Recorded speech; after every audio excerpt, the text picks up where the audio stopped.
5 seconds. Madam Deputy Chairman, the main question for consideration of this House is whether the increase in the passenger fares and in the freights that has been proposed by the Railway Minister should have the support of this House or not. I have been listening with some interest to the speeches so far made, and they are all unanimous on one point, namely that there should be no increase, particularly so far as the second class passengers are concerned. What we have to decide at present is that those friends who have emphasized their opposition to this levy have also said that in view of our developing economy, in view of our developing industrialization, in view of the fact that there is a greater demand for passenger traffic as well as goods traffic, we have to develop our railway system. We have to see that we increase our lines. We have also to see that we double our lines. We have also to see that the production of the locomotives, wagons, and coaches is increased with greater rapidity. Otherwise, we will not be able to meet the demand of the developing economy. It is also agreed that according to the recommendations of the Pay Commission, we all feel that our workers, our laborers are entitled to DA, which will be to the tune of rupees 12 crores. There are no two opinions about it. It is also demanded that so far as amenities to the workers are concerned, regarding their privileges and concessions or the repairs to the stock are concerned, there is very urgent need that we should see that our workers do not strain themselves. An engine driver should not be asked to do work for more than 12 hours.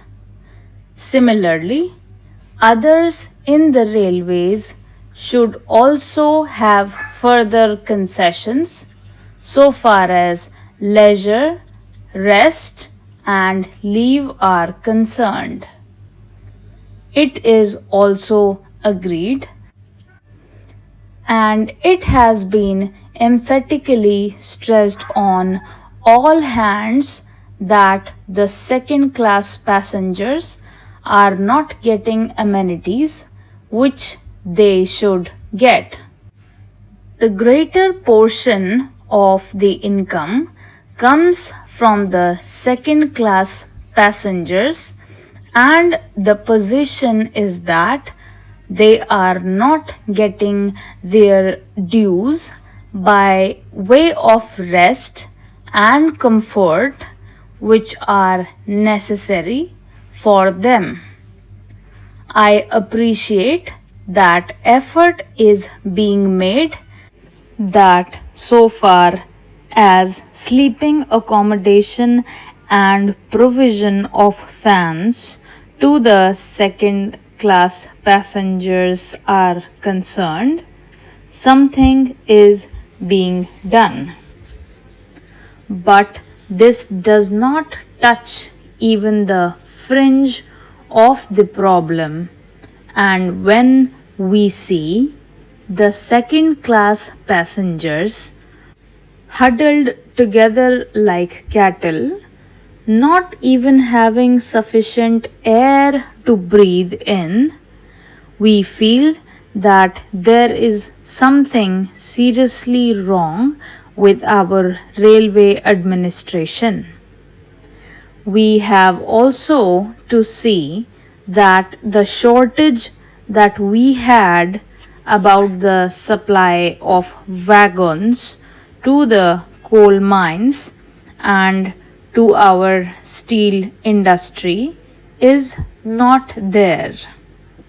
Madam, it is a strange chain of events that the minister who was in charge of steel and who gave statements in a way implying that the railways are not doing their part well, is now saddled with that responsibility, and I am sure he must feel double responsibility because he knows how the industry has suffered or was likely to suffer.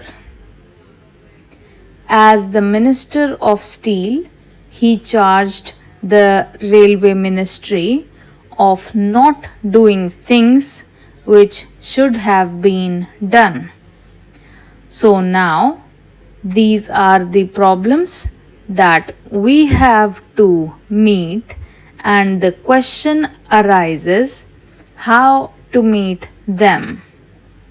I quite understand that there could be some economy affected in administration.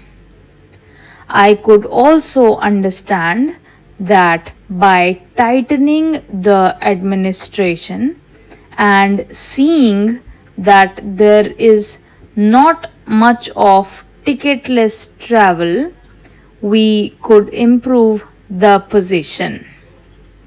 I could also understand that by taking effective measures regarding the new responsibility which Parliament has placed on the shoulders of the Railway Department, namely the liability of a common carrier for goods, for which they have provided rupees 2 crores, and by having all these things in mind, there could be some reduction in expenditure. But I do not think that reduction would be of a value sufficient to meet the increasing demands of the railways. That is the problem. It is true that it will be hard to increase any fare. It would be hard to increase any freight. We do realize and we do appreciate it, and as representatives of the people, we do feel every day that our people are being taxed more and more.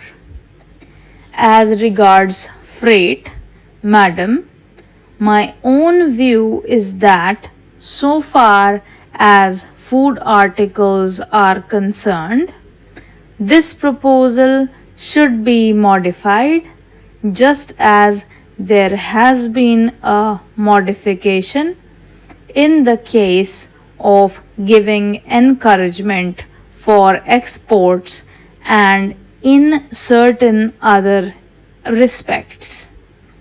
Similarly, I feel that so far as food articles are concerned, the proposal should be modified, and on the other things, these freights may continue as proposed. In this way, the danger that has been pointed out by honorable members, and to a certain extent correctly, that if the prices of food articles go up, that would create difficulty, would be avoided.